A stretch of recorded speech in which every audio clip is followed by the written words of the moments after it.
old news.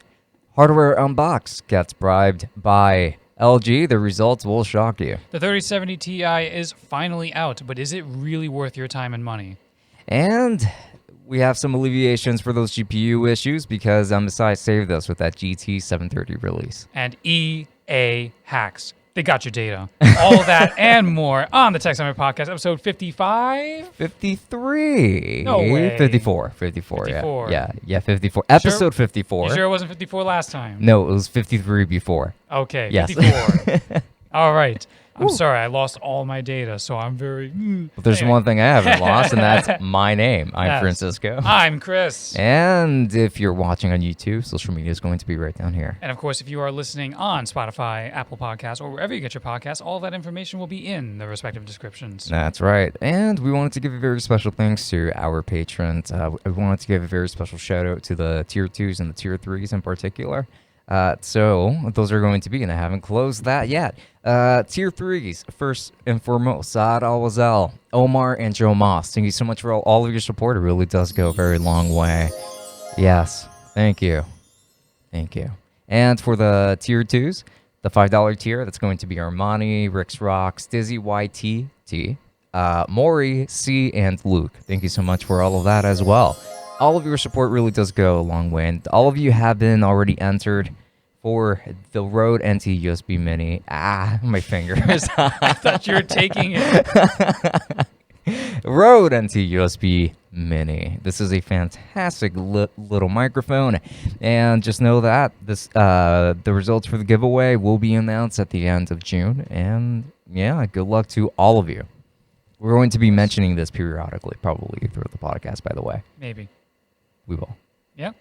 At least once more. All right. Yeah. Either way, let's get right into the news. So, yeah, tell us about Hardware Unboxed. Once again, finding himself in this weird situation with companies pressuring him in various ways. It's a team of people, actually. Oh. Yeah, it's a group. So, LG reached out to them for a review, or it may have been that they reached out to LG. No, I think that LG reached out to them about them wanting to review, them wanting Hardware Unboxed to review this gaming monitor that they released pretty recently.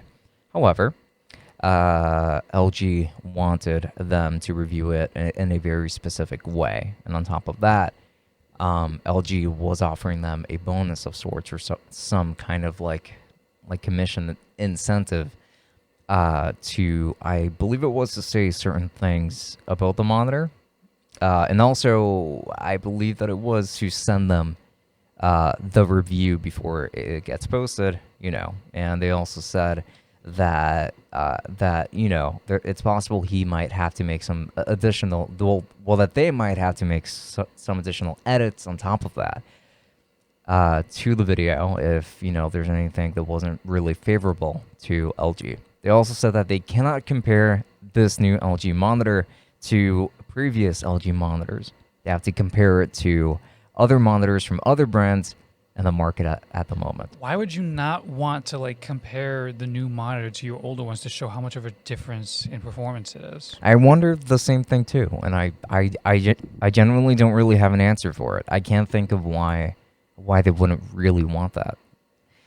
But the most worrying part is that they tried to have absolute and total control over Hardware Unboxed's editorial decisions. Easily, yeah, no, that's it can damage their credibility as a reviewing platform, a review channel. Yeah, it's just extremely.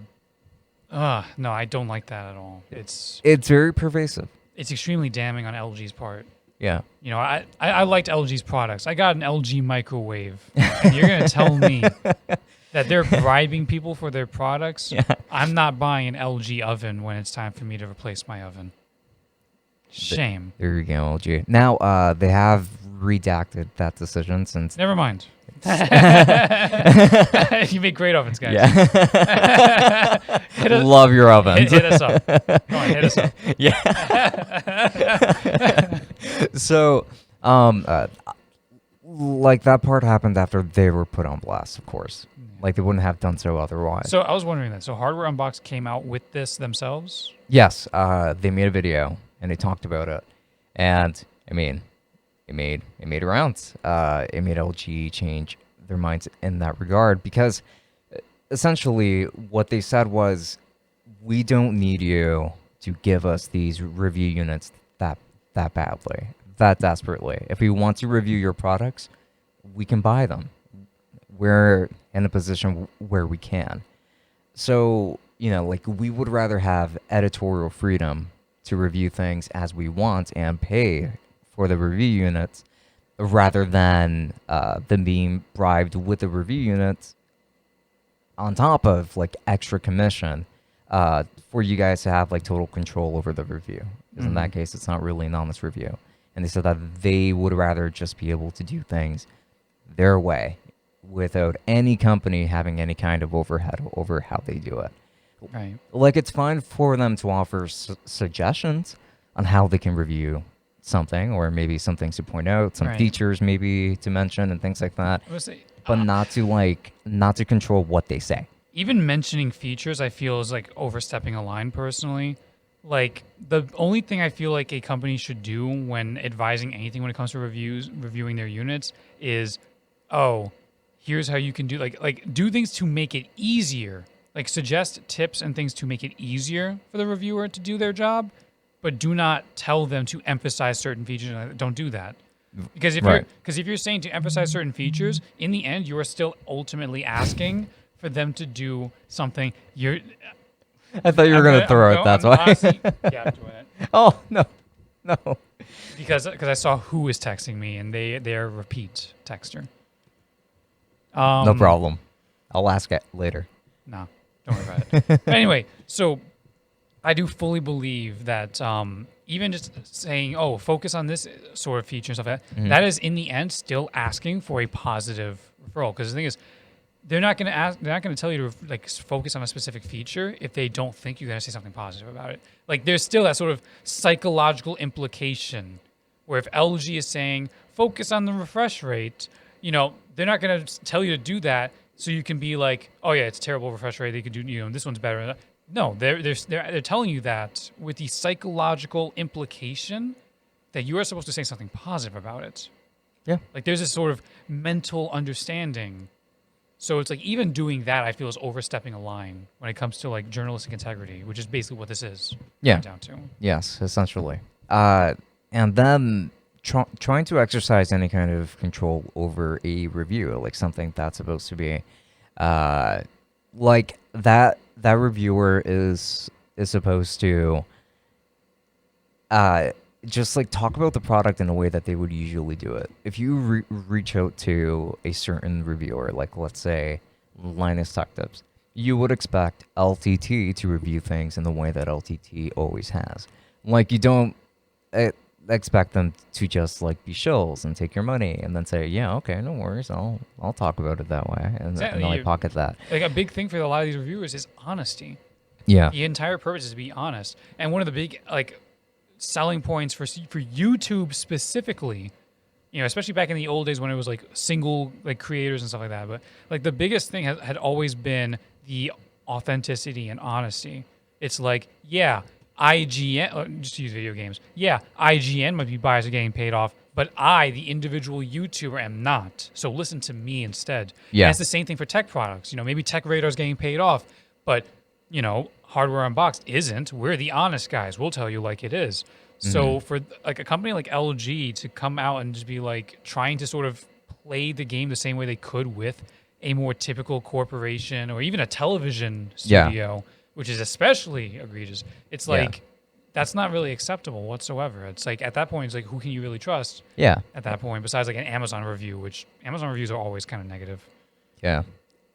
And a very important thing, actually, that I would like to bring up to that is that, and this happened to me at one point too, where I kind of responded in this way. Oh, so what you wanted was a sponsored video, not really. I was going to ask, do you have any tea about this kind of stuff happening? You don't have to name any names, but do you have any experiences of being bribed or like coerced into giving more positive reviews at any point? Yes. Yes, it's happened a few times.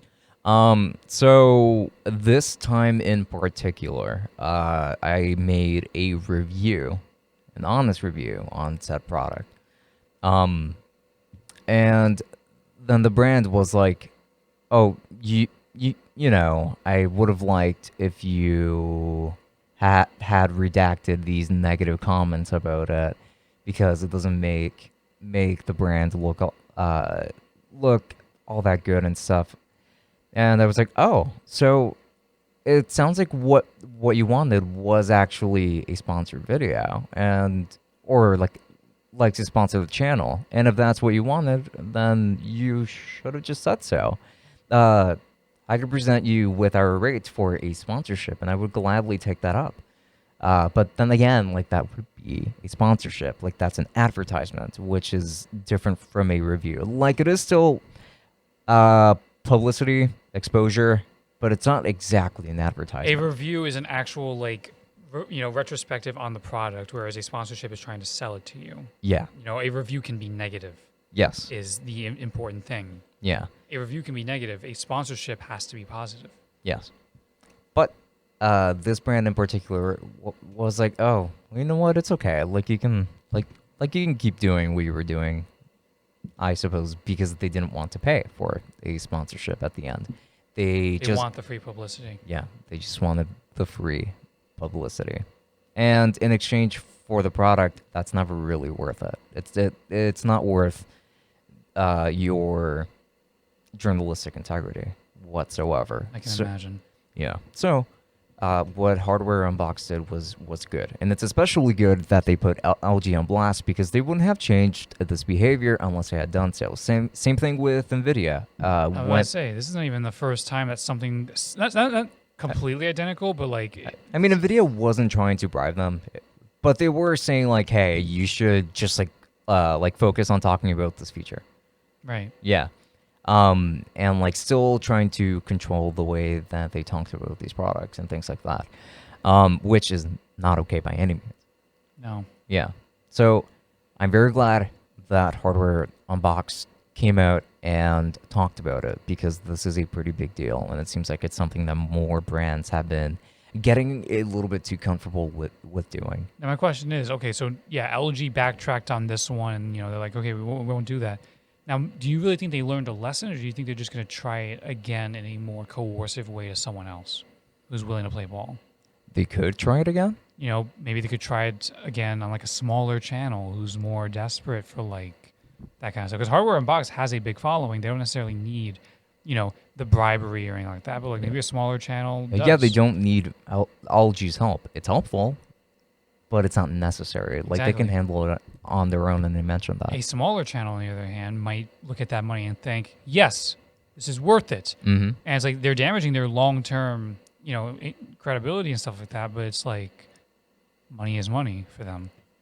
Yeah, yeah. Do you think LG tries this again, is what I'm saying? They could, but I think that they would probably be more careful about who they choose in this instance.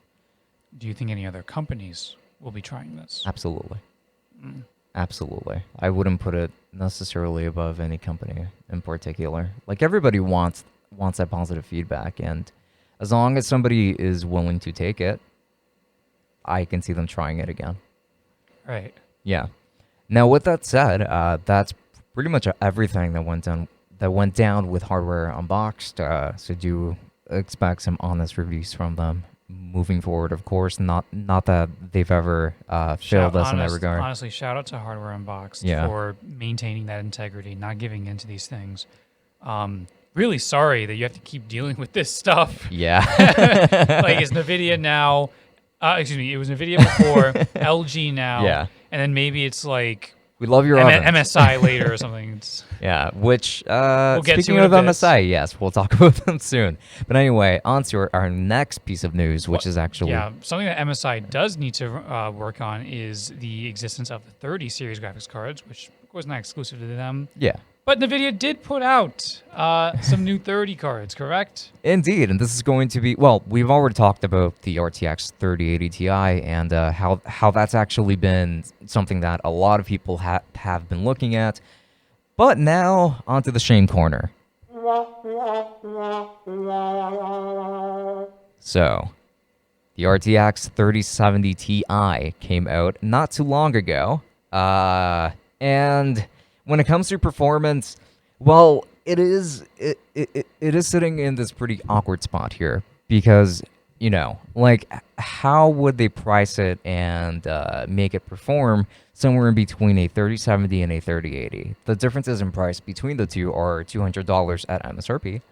However, when it comes to, oh look, it's the AT&T lady. So the differences between. I just got an ad for AT&T. I'm giving you that one. Thanks. So, like the best pricing to put in between those two is going to be $600, like the in-between pricing of the two, because there isn't too much to work with there. But then what they ended up doing here is that they, instead of giving us like a shaved down or watered down 3090 for less, they gave us in a slightly boosted 3070 for more, you know. So like that difference in price just isn't worth it. You're better off paying the extra $100 to be able to afford a 3080 again at MSRP. But none of these cards are even being sold at MSRP anymore regardless. And I've actually got evidence of that thanks to eBay, because eBay makes it very easy to find these things. So yeah, that's the thing. The 3070 Ti, it's not really worth its MSRP, but at the same time, it's like I would have been perfectly fine with it if it's like almost like a replacement for the 3070 that nobody can get. It's like, look, you can't get the 3070, but look, 3070 Ti, it's only a little extra. It's some extra money, but it's basically a restock. This, it's like, yeah, this feels like more of a restock that just costs a more. slightly boosted restock, an overclocked restock, like you mentioned once. Yeah, like, yeah, one time I did kind of call it that essentially. Like it's just an overclocked RTX 3070 basically. Though like that's kind of like oversimplifying it a bit, but yeah, like that's what I do like to call it. Now, a lot of the prices here are basically double. Well, I mean, you have to be careful because these are not TIs. A lot of these are regular. Oh, these are just regulars, but I typed in TI. What's going on here? They've all sold out. Don't tell me. People bought into that. Okay. Oh, there's one. Yeah, there's one over here from EVGA on eBay that I am seeing for $1,300. So the 3070 Ti Ultra Gaming. And remind us the MSRP again? MSRP is $600. Okay. So then moving forward, this is going to be a for the win. That doesn't count. That's just a 3070. Okay, here's another Ti, but this one's used. Pre-owned. So this is an MSI NVIDIA GeForce RTX 3070 Ti Supreme X 8 gigs. It's just so weird here. Pre-owned, $1,500. Lovely. And then the one right underneath that, it's got a buy it now price of $1,230 for that Ti, and $12.72 in shipping, of course. And it just keeps going on and on. Well, like the TIs are actually harder to find here on eBay. Oh, $1,500 for a brand new EVGA model, sealed in hand. $1,500, $25 for shipping. Still, again, robbery. Like that's the most despicable part, when they can't even offer free shipping on these. Mm-hmm. And then you have going down. I actually don't see any more TIs here. Oh no, wait, there's one more, $1,400. So they're going to be found for more than double the price on eBay. Still being scalped. You still can't buy them anywhere. This is insane. Don't build a PC this year. Just don't bother. Honestly, take the year off. Save up your money. Yeah. Buy something cooler. Like seriously, buy a pre-built. Like buy a pre-built. There's just better value in that. Adopt a kitten. Buy a brand new, amazing LG Smart Cook microwave. You know, get Game Pass, which I'm sure he definitely agrees with me on that one. Yeah, get Forza Horizon 5. Yes, get that. Also, Starfield. Like, get your hands on that, man. Yeah. Through Game Pass. A year and a half. Yeah. I've been teasing you on that one for quite a bit. Quite a bit, yes. I'm going to get a Game Pass button. Oh, Oh, we should, man. Oh, we should. We should. Like, do they have a theme? Is there like a jingle? Aside from that E3 meme thing where they did was just boom, boom. Like, no. We should add that on here. Just like quickly press the button. I mean, I could just slam the table and it sounds similar. No, but that might hurt people's ears. But yeah, either way, 37 Ti. I mean, even at the $600 MSRP, I don't believe it's worth it. You might as well just either save yourself $100 to go with a regular 3070, or spend an extra 100 beyond that 3070 Ti to get a 3080. All of this is assuming that they were all in stock to begin with. Yeah. That's one thing. If the 3070 Ti was in stock, I'd be like, go out there and get it because the original 3070 cost too much. Yeah, But like, absolutely. it's all moot. It's all moot. All of it. It is all moot. It is indeed a very scary situation here. And it's not fair. I mean, while it's not NVIDIA's fault that these shortages are going on, still, this is just rubbing salt on the wound. It's not helping at all. They could have just released normal 3070s instead if they were just going to do this. If they were going to bastardize the 3070 Ti this way. It was going to be out of stock no matter what. Yeah. There's no winning here. Yeah, true that. There really is no winning. Yeah. Under any capacity with this. So by all means, like, just go with a pre-built. If you were thinking of building a PC, like if you weren't just looking at one component, but you were looking at actually building your own PC, or like trying to look at these other companies for building a PC, just buy yourself a pre-built off of Amazon, off of Best Buy, whatever. Because even though those prices might still be slightly higher nowadays, you are at least getting a lot more of your money's worth, and it just makes a lot more sense. Easily. Yeah. It's extremely unfortunate. Honestly, if you don't need to upgrade a PC whatsoever, I would say just wait entirely. Just because, if stock ever like gets better and things normalize a little bit, it will eventually. It would be a better deal than getting a pre-built. Mm-hmm. So like it's only really a matter of like, do you really need this right now? If you don't really need this right now, you just want it, just wait. Yeah. And I actually saw this very interesting comment pretty recently. How somebody mentioned that getting a 3080 Ti is just $1,200, like just for the GPU. 6 years ago, that could have been an entire high-end PC. And I was like, yeah, you're absolutely right. How many years ago? Like 5 or 6 years ago. 2015, 2016. Oh my God, you're right. Yeah. Yeah, like back then, I remember I spent $1,000 on a pretty good 1080p 60 FPS PC. I mean, my PC from the ground up, when I got it in 2017, was $1,000, and it was considered like lower mid-end. Yeah. Yeah, like prices already at that point for GPUs, like there were issues. I was getting it like right in the heat of like the first crypto boom. That's probably what made it cost as much as it does, because it was just a Ryzen 3 and a 1050 Ti, right? Yeah, but the 1050 Ti was MSRP. Okay. I did not pay above MSRP for that. Interesting. It's just like, if you wanted the 1080, it was Did you build this or rebought it? No, it was built. Oh, it was built. Oh, okay. Oh, well, then that's interesting. I wonder how it ended up like getting to that price. What was it? Windows? It must have been Windows. Did I pay for Windows? Did you? Yes, you did. You did pay for Windows. I honestly don't remember. Shut up. You paid for Windows. I might have been gifted Windows for my birthday because it was around that time that I made it. So okay, it could have been a gift. But the point is that you have good Windows. So yeah, I mean, my point stands on that, and like you're pretty much making the same argument. I would say just go with a pre-built if you need a PC now, or just wait until next year. Hopefully things would have normalized by next year. Hopefully, it's just but things are still looking pretty bad. Even in the console market, things are still terrible. Yeah. Yeah, no, I walked past the GameStop yesterday where they had to like put a piece of paper right up front, just being like, listen, there's no Series X or S. They didn't say that for PlayStation 5. They didn't say it for PS5, so maybe they had that, but... Or maybe they just wanted people to come in anyway and ask. Maybe. We don't have Like this is PS5s, but would you enjoy this game. PlayStation 4? Like, do you want to sign up for the Power Up Pro rewards and be notified when the PS5 is in stock? Exactly. We promise it'll be worth But it. whereas Xbox, they don't care. They're just like, listen, we don't gotta go away. Yeah, we don't need you here. Okay.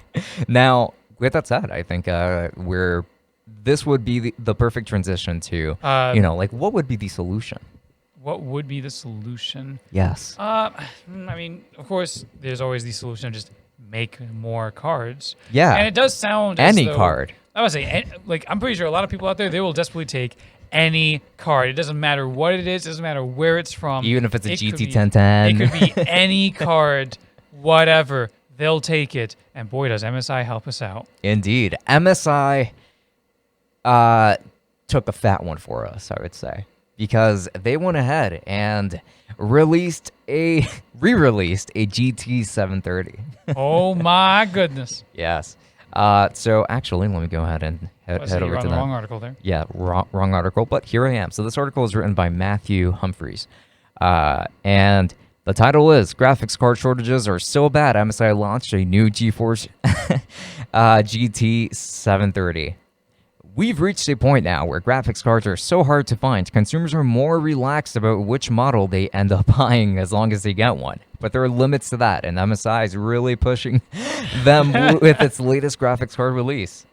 Oh, we don't have the laugh track anymore. Oh, we did take it out, didn't we? We did take it out. Oh. But- Wah, wah, wah. MSI, yeah. Yeah, there we go. As Tom's Hardware report, so this is actually a report of a report, MSI has just launched a GeForce GT 730 graphics card. NVIDIA launched the GeForce 700 series back in 2013 using the Fermi, Kepler, and then Maxwell architectures. This is certainly not a card you pick up to play the latest games with, but it does offer an inexpensive way to acquire some features your integrated GPU doesn't have. The MSI GeForce GT 730. Wait, is that 2 gigs of VRAM that I'm seeing? Yes, it is. Oh my goodness. Yeah, runs at 902 megahertz, uses 384 CUDA cores, and includes 2 gigs of DDR3 memory running at 1600 megahertz. It only consumes 23 watts of power and therefore can be used with a 300 power supply. I'm guessing that this would be one of those graphics cards that don't have to be powered directly by the power supply and can just be powered by the motherboard itself. I believe so, because I remember back in the day I had a GT 540, so relatively close enough. Okay. And yeah, I mean, it didn't require power from... Even a GTX 750 Ti doesn't require power from the power supply Oh yeah, you're directly. totally fine then. Yeah. So, I mean, 23 watts, dude. You're going green here for sure. You love the environment. You're recycling. We can all tell that you're recycling, and this is just kind of insane. So far, the new card has only been listed as available in Japan, where it will cost around $42. So I guess when it ends up coming over to the US, which according to this, it's not even totally secured as to when, it might depend on just how desperate they are, that they might end up bringing it over. But so far, $42, the equivalent of $42 in Japan. Why are you making that face? What's wrong? Keep going. Okay. Whether it ends up being sold in the US officially may depend on just how desperate the market is for graphics cards and whether MSI can produce them in large enough quantities, considering all the other demands on production lines right now. So what's the issue? Check eBay. Check eBay? Check eBay.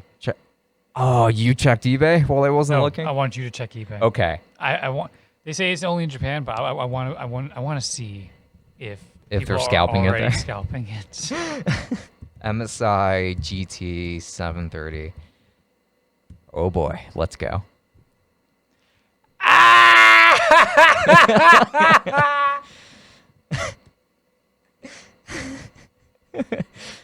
Wait, that's one guy.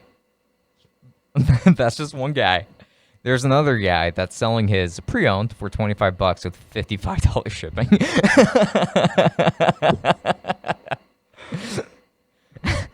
There's one offering, brand new, and this one is for 150. It's 4 gigabytes though. 4 gigabytes, yeah. So it looks like this must be an older model, I think. I don't think this is the re-release. I don't think most of these are, but still, just like Yeah. Oh. GT 738. Oh, I think that might have been a brand new one right there. Wait, That one. where? That one. This one? Isn't that how it looks like in the article? That's pre-owned. Yeah, but it looks like that in the article. So maybe Then maybe like it could be. maybe they opened it up, used it, and they realized, wait, no, I don't need this card. No fan passive. $70 free shipping. So there you go. Pre-owned. So there you go. You're like yawning and laughing at the same time. I am. It's already being scalped. It's a $42 card. Mm-hmm. I've been actually like thinking if I should sell the GTX 970 that's in there, in that PC. Yeah, but then what are you gonna do? Run integrated graphics? Yeah. Don't you need more than that for what we use the Tech Summit Research Station for? No. You don't think so? No, we just like go online. Integrated graphics are more than enough. Okay. I'll probably keep it though, like just because it could come in handy, and I might do some live streams with it. I'm just completely like Dumbfounded. this is a $42 card that's already being scalped. This is ridiculous. There is no market for people who are looking for a graphics card. There isn't one right now, pretty much because like these prices are just overly inflated. Wow, you went from laughing to yawning and laughing to now like I'm just red-eyed. I just like don't crying. know what to I don't know what anyone's supposed to do about $80 for a $40 card. This is a card that should not exist. It's $42, I'll have you know. This is a card that should plus tax. This is not a card that Correct. this card should not exist. But it exists. It is here and it is still not safe. I mean, it shouldn't be re-existing, I'll say. It existed once upon a time. It Shouldn't not exist anymore. now, though, but Yeah. and it's still being scalped, even despite the fact that it is here specifically to be like, listen, they need any cards they can get. Yeah. And currently, that's only the case in Japan. Who knows if they'll have enough stock to actually bring over here. So, yeah, like that remains to be seen. There's some versions with fans and no fans, so, you know, It's you might just- as well take a look at that. It is kind of astounding, though, that we are at this point where they're releasing 8-year-old cards that have no place in a current, market. Like, okay, so you get that card. Okay, let's say you get that card. Yeah. What can you play on it besides 2D indie titles? And even then, some of those titles are probably going to chug on your system. Like Hades, you're probably not going to be able to play Hades. Maybe not, no. Maybe Cuphead? No, You don't think so? no. I don't think so. I'm thinking like Faster Than Light, FTL. Like I'm talking about like those games that like the 2D indie titles from that time period of like 2011, 2012. Man, I really wouldn't know. Like maybe if you go further up and you compromise a bit, maybe you can like run Undertale on it because Undertale's a very like simple game. I mean, dude, I feel like even emulation would be like tough on this card. Like if you wanted to emulate PS2 games, No, this will not handle it. no. I'm trying to think of like what I was able to run on my GT 540 back in the day, and it's like for modern games, it's not going to do anything. It's not going to cut it. Mm-hmm. It's very slim pickings. Yes. You can't cut it for cutting edge here. So, It's a very dull edge. it is indeed. It could use a little bit of sharpening.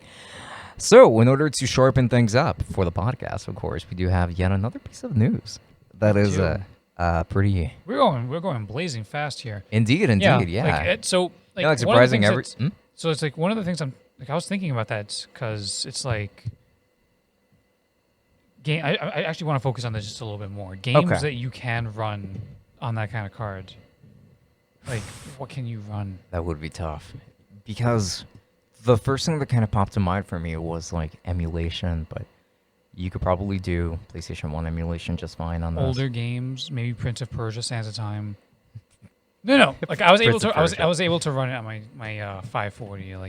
Yeah. Like I'm trying to think of games I could run on my 540. Payday 1 was able to run, but albeit Okay. kind of limited. Payday 2 was not playable. Just Cause 2. Bad frame rate, but Just Cause 2. With a bad frame rate, but Just Cause 2 would be playable. I was able to play Just Cause 2 on my lowest to low settings, and I was able to get like 25 frames per second. I'm glad you had a great time with your Just Cause 2. Yes, even though it ran really not ideal, but it did. Hey, I mean, like, it was playable at least. And It was playable enough to be a lot of Mhm. fun and to be featured on a bonus episode. Yeah. Yeah, but, like, honestly, It's if you're building a PC in 2021, you're not looking for something that can barely run Just Cause 2. no, like that, you want you something know? better than that. Yeah, It's- like, it's you want to be able to play current titles. exactly, and it's like technology is moving very quickly. Like I'm realizing now, of course, like the 1050 Ti, which is way more modern, way stronger, It's a lot more powerful for sure, yeah. way stronger. Mhm. And it's like, I don't use the card anymore. My brother does. And he's been talking to me about sometimes where he'll be able to run most of the games that he wants to play. Like he'll be able to play, things like Apex, Rocket League and all stuff. Mhm. But he'll tell me, like, say, for example, the upcoming Battlefield 2042, he won't be able to run it. At And of all? course, probably not. No, he wouldn't really be able to run it at all. But What would be the minimum settings on that, I wonder, actually? I don't know, but you'd be struggling quite a bit because Frostbite Engine's a pretty intensive thing. Fair He enough. is able to run Battlefront 2 Mm-hmm. to a reasonable degree because it's a similar engine. It's DICE. Like he's able to run Battlefront 2, but he does have to like crank it down to like low or whatever. Whereas I'm able to play it like max settings in 4K resolution with the 3070. But like, yeah, no, he's a little worried about that. He's like, I won't be able to play Battlefield 2042, and he's really looking forward to it. And of course, a lot of people are looking forward to it, thinking that EA is finally doing something good right about now. And sure enough, someone's got to go and ruin it. Yeah. Transition. And speaking of EA, we've got some news over here. Oh, wait a second. I had to go back to the other article. But this is still a smooth transition. Okay, we're here. So, speaking of EA, this actually happened a little while ago, I want to say. A couple weeks ago. Yeah, like from the day of publishing this episode, that is. EA got hit by a data breach, and hackers are selling source code. In fact, 780 gigs of data possibly up for sale. That feels like less data than I expected. But then again, Right? I imagine user data does not actually take up that much space. So Most likely. So, this article was written by Mitchell Clark over at The Verge. And it says, so this is a report of a report. Motherboard is reporting that EA has fallen victim to hackers who made away with the source code to FIFA 21.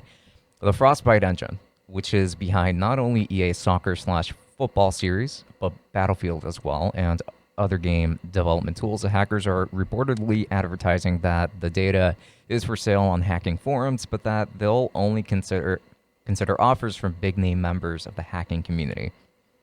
Interesting. wait a minute. So they don't have our data? They don't have our data. I lied at the beginning of the episode. I am so sorry, guys. Like, not you and me. EA hacks. They don't got your stuff. So, I'm gonna. It's all good. Womp womp for Chris. Clickbait? And shoddy reporting. No. It was just clickbait. Like, let's go with that. No, bad reporting. Okay, fair. It's all good, though. I pardon you. Source code is a big deal in programming, so it's a big deal when companies lose control over it. And the game industry has seen some huge thefts. Recently, hackers stole CD Projekt Red's source code for Cyberpunk 2077 and The Witcher 3 in February and in July of 2020. Nintendo saw the source code for many SNES and Nintendo 64 games, including Super Mario Kart, and unreleased Zelda games released into the wild in what's been dubbed the Nintendo Giga Leak. Okay, they're giving names to these things now. Yeah, the Giga Leak gate. Leave it to Nintendo fans to do that. Yep. While it is unlikely that other reputable developers would use EA's code on purpose, hackers being able to see the inner workings of a game or engine could help them craft cheats or cracks. The crack part is definitely the most concerning part here.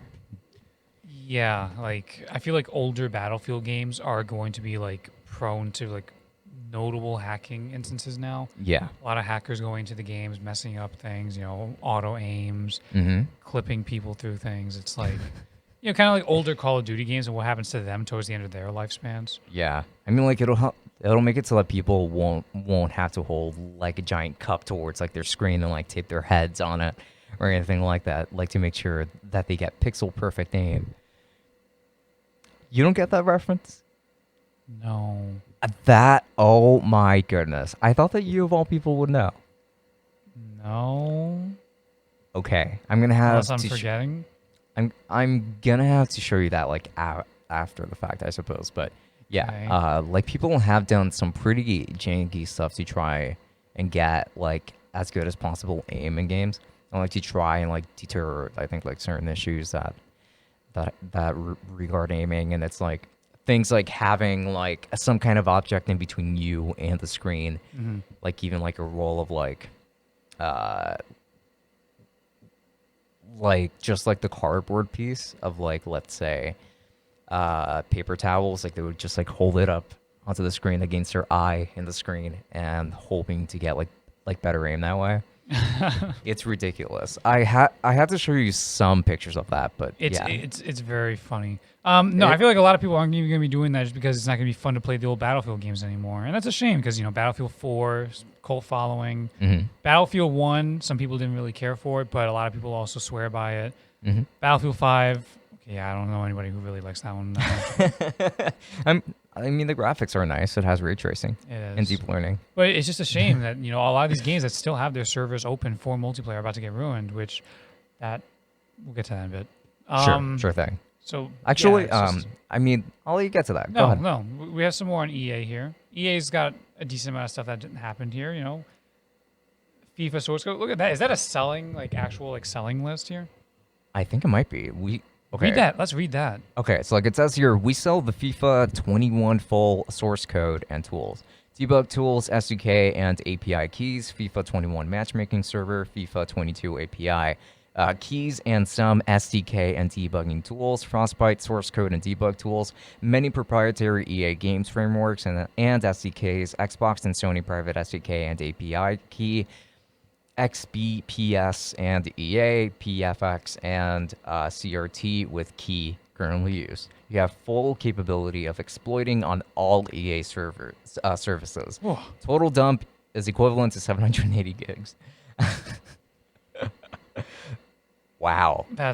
Oh man. Yeah. That's security is definitely gonna have to be tightened up in a lot of these game studios just because of the increasing frequency that these things are happening. It's happening with EA. It happened before with CD Projekt Red. It's happened with Nintendo. Yes. Who are, again, super closely guarded, as we mentioned last week. Yeah. Which is, I mean, it is pretty insane. Like, we wouldn't want these games, to be up for grabs and be pirated or, for cheats to be I was definitely to work on. I was not thinking about that. I was thinking more, if you have access to the services like that, you have the cheating instances, or depending on how nefarious it could be, maybe you could end up losing actual data. They can actually get access to your account data, for example, through the game's servers. Who knows? It depends. I feel like it would strongly depend on this. If you're using these servers, that means that your information, your IP and stuff like that, all that stuff is being sent over to the server to register that it's you. Yeah. So is it possible that they could have access to that stuff? Well, they would have to continue stealing it. Yeah, but they're selling it to somebody. Someone who might want to buy it might be using it to access. There has to be a return on investment on that purchase. Surely, it's not just going to be a. Yeah. They're going to be thinking, I buy this source code, then I get the personal details of other players and stuff like that, and then I get their bank info, and then. Oops. Yeah. I mean, it's probably more profitable than Bitcoin at the moment. You could tell that we're not the mining. You could tell that we're not hackers because for all we know, this is probably completely wrong. But yeah, most likely, and we are good boys. We are. And if you know anything about this, then please, by all means, comment that down below. We would love to hear your input, of course. And, yeah. It's just a shame that these things are going to happen to these servers and that these servers could end up getting shut down. And speaking of server shutdowns, didn't mention it in the opening thing, but just realized, I remembered, Rockstar has not too long ago announced that GTA Online's servers will be shutting down for the PS3 and 360 versions of the game.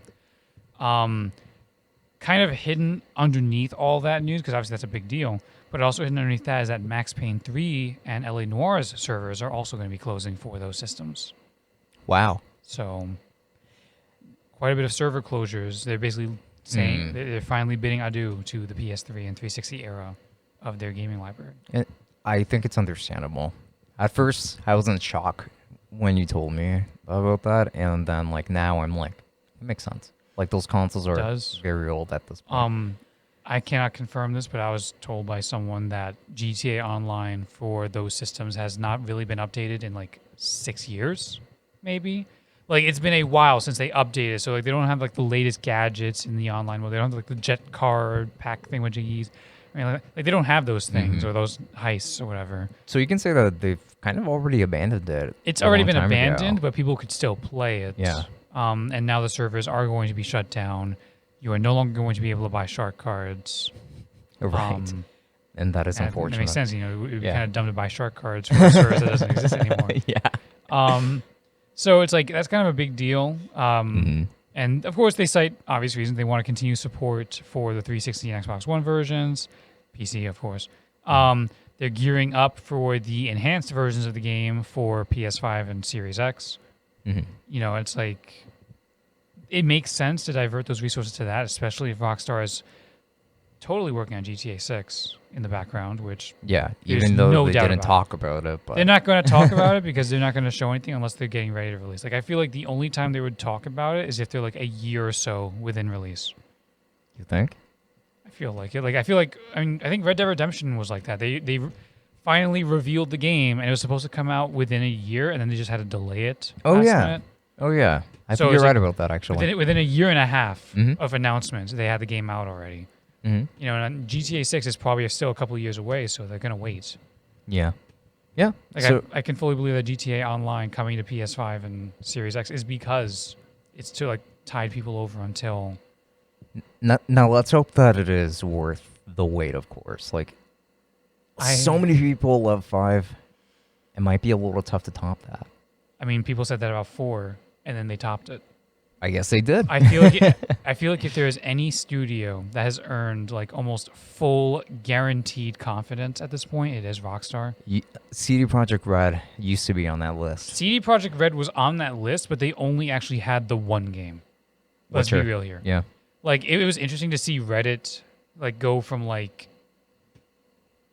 use an expletive that I'm not going to use it. That to CD Projekt Red to suddenly turn around and be like, they only had the one game, guys. It's like, shut up. It's like they've already turned on the company. Like they realize it's like they were all like super like CD Projekt Red is they can't do any wrong. They did Witcher 3. It's so great. And then the game comes out. It's kind of a disappointment. People were like, well, they only had the Witcher 3, and it's like, and they got delayed like so many times. You didn't recognize that. But Rockstar, on the other hand, has over 20 years of critical acclaim games. And in the most recent decade or so, they basically hone in all of their studios into these massive projects, both of which are currently acclaimed as some of the greatest games of all time. You know, whether that's true or not, it's up for debate. Yeah. GTA 5, I can totally see that. Red Dead 2, I have to play it still. Fair enough. I don't plan on playing either, to be completely honest. Like, they're just not really my type of game, but... I know Red Dead has been used... Like, Red Dead 2 was used like, as a strong example of video games as art because of, like, the story and the pacing that it takes and stuff like that. It's like... And the graphics, too. And the graphics. Yeah. I think we can definitely give it that much, at least. Yeah. Honestly. But, yeah, so it's like... you know, I remember playing GTA Online on the PS3. That's the only time I actually did play GTA Online. I didn't get the game for next-gen consoles, well, next-gen at the time consoles. And while I have the game on PC now, I haven't played it on there yet, nor do I really care to play online because it just feels like a grieving thing. So, you know, all my experiences were on the PS3 version, and it was nice to experience that stuff. It's going to be missed a little bit. Yeah. It's still there, but it's still, like... gone at the same time. It was a different kind of experience on those older consoles. And of course, Max Payne 3. Now my heart is breaking. Max Payne 3's online was way better than it ever had any right to be. I spent hundreds of hours playing Max Payne 3's online. The servers will still be online for PC, but let's be real here, people don't really play it that much. So yeah, It's unfortunate. They just need to remaster Max Payne for current consoles. Just the probably. entire trilogy. Or just a remake.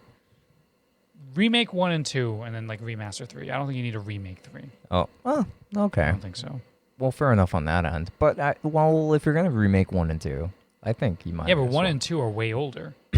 Fair, yeah. 3 is like, it still fits in with modern gaming. You just need to like update the textures or whatever. Mm-hmm. And really fix those loading times. Which, Please with the new times. SSDs, I mean, come on. Definitely. Right? Like, yeah, make those cutscenes skippable. That's the reason. That's the reason why the cutscenes were always unskippable because of the loading times. It's like, yeah.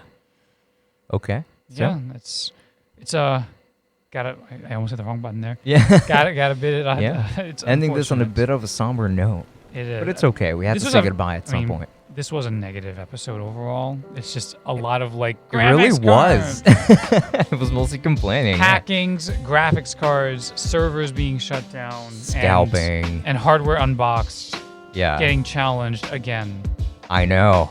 But what is good news is that all of our patrons at the moment, tier 2s and tier 3s, that is, are automatically entered to be able to win this Rode NT USB Mini. And please, if you are interested in winning this microphone and participating in many more giveaways in the future, do make sure to join our Patreon. The Patreon, we do giveaways every single month of a valuable tech product per se. And it's at least a $50 in value or up, but like this thing's $100 and I've been trying to like bump these up every time. Last month we gave away a Stream Deck Mini. This month is going to be a microphone that is fantastic for streaming. And of course, also in the Patreon is bonus uncensored episodes of the podcast where we say bad words. All of that can be found in the description below or in the respective descriptions of the online podcasting platforms. Right down here at the bottom of the video. That's right. And in those descriptions, of course. Yeah, so with that said, I'm Francisco. I'm Chris. And until next time, enjoy. Good night. Travel well.